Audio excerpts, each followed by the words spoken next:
What's going on, folks? Another Unfiltered podcast here coming on Thursday, the very last day of November. I can't believe we're already entering the last month of the 2023 calendar year.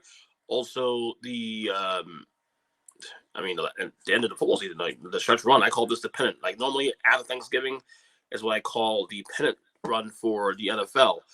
With 6 weeks to go in the season, and we got obviously Thursday football tonight.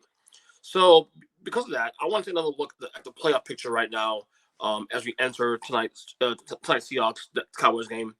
Obviously, lots of playoff implications on that game, especially. So let's take a look at the playoff picture on both sides. Look at my screen here. You see the NFL.com layout here. I'm going to look up to the right-hand side first. I'm looking at the NFC first. That's probably the most, I would say, more interesting now, given some results from last week. That if you asked 2 weeks ago, the 6 teams that still currently are in the playoff 7, I would have said that will be a lock. Now things are getting a little bit tricky now, especially in the wild card picture. So right now, number 1 Eagles, number 1 seed, 10-1.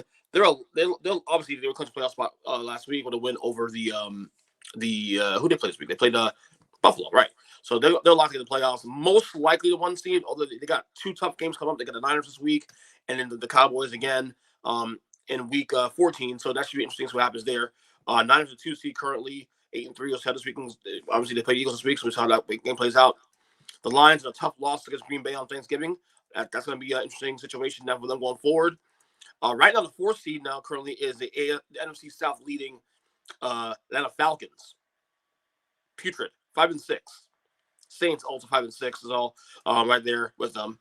By virtue of the tiebreaker right for now, the Falcons. At 4 in the NFC. The 5 seed, the Cowboys, 8-3. Again, big game against Seattle tonight. Big game against Philadelphia next week. 6 seed, Seattle, again. They got a big game tonight against Dallas, I just mentioned. The 7 seed, the Vikings lost 2 in a row. They have a bye week this week, which is good timing. They were actually one of the hottest teams in the league until the last 2 weeks. Losing at Denver, then losing at home against Chicago on Monday Night Football in a very putrid game.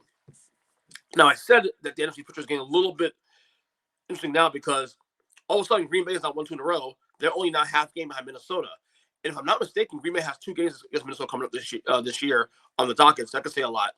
So they're 8 right now in the bubble. 9 also 5-6. The Rams as well. Got a tough game against the Browns this week. At 10 we have the Saints, also 5-6. But I would say their best path is probably getting in as the NFC South champion. Honestly. The Bucks at 11 seed right now, 4-7. Still feel like a long shot, but still not necessarily out of it yet. The Giants, my surging Giants, 2 in a row, 4-8. No shot getting in, but who knows, man? This thing could get weird next couple weeks. Bears also 4-8, the 13th seed, same as the 14 at the Commanders, and of course the 2 teams in the NFC, Cardinals and Panthers, bottom feeders. So no shot getting in. In fact, the Panthers lose this weekend. I believe they're out of the playoffs officially mathematically out. All right, so scroll up now here to the look on the left-hand side of the screen now, the AFC. This is fun because right now, currently, the playoff starter today, the Ravens will be the 1 seed at 9-3. They got to bye this week, so most likely we'll see the Chiefs a 2, but they win this week. They're back to the 1 seed by virtue of the tiebreaker. Jaguars the 3 seed right now, also 8-3. For the record, I would say that at the very least, the AFC West, the Chiefs, that's a lock to win the division. AFC South, Jaguars, I would say after last week, I would put it close to a lock now with that big win against the Texans at home. The Dolphins is a 4 seed currently in the AFC East, also 8-3. I wouldn't lock it just yet, but I'm getting closer to getting to the point where I'm like, okay, they should be able to win this division with the AFC East now the rest of the way. Right, then the wild card picture is pretty wild here. The 5 seed Steelers are now 7-4. How the hell did 7-4? I have no idea, but they are. The 6th seed, the Cleveland Browns at 7-4 as well too. A tough loss last week against Denver, who was also surging. The surprise of the year right now is got to be the Colts at 7 right now at 6-5. Did not see that coming. No one saw that coming, really, honestly. Then the wild card gets really interesting now because right now you have 6-5 Texans at the 8th seed currently now. 9th seed Broncos. These 2 teams meet up this weekend. So this game, Texas Broncos, has a lot to be said, a lot to unpack there on that situation. The Bills right now 6-6 and 10 and at 10 right now. They got a bye this week, which is a good time. They need a bye badly as the schedule continues to get tough. Of course, the Bengals 11 seed, 11 in the AFC. No Joe Burrow, no shot. Raiders at 12, 5-7. They're starting to fall apart now a little bit.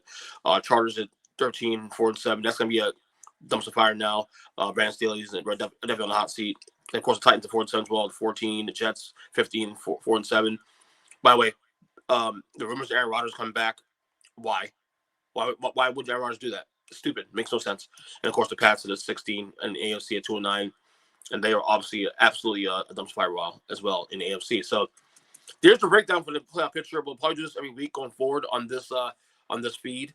As we know to the last final 6 weeks of the year, lots of races going on, lots of positioning going on in both the AFC and NFC playoff picture. But we'll be talking about that more as we get closer and closer to the playoffs. So till then, talk to you guys later. See ya.